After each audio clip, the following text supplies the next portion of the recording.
ఉస్మానియ విద్యార్థి లోకానికి ఇక్కడ బీసీల బోనం నిర్వహిస్తున్నటువంటి సందర్భంలో ఇవాళ మన పండుగలు మన సంస్కృతుల్ని మనమే కాపాడుకునే దిశగా పయనం కొనసాగించాలి కాబట్టి ఇవాళ బీసీ బోనం ప్రోగ్రామ్ని తీసుకొని చాలా గొప్ప పని.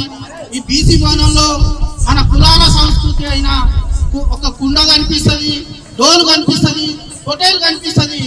ఇదంతా కూడా మన బీసీ కులాల యొక్క ఐక్య ప్రదర్శనకు నిదర్శనం. ఈ బీసీ బోనాన్ని నిర్వహించి మన బీసీ హక్కుల కోసం ఈరోజు ఈ బీసీ బోనాన్ని ఉస్మానియా విశ్వవిద్యాలయం వేదికగా ఒక సంస్కృతి పరంగా ఒక బీసీ గొంతులను వినిపించే దృక్పథంతో ముందుకు పోతున్నటువంటి క్రమంలో ఈ ప్రోగ్రాం తీసుకున్న Osmania university team, Madhu Yadav and team కి అందరికీ కూడా ఆ యొక్క ధన్యవాదాలు తెలియజేసుకుంటున్నాను. జై బీసీ, జై పూలే, జై మండల్.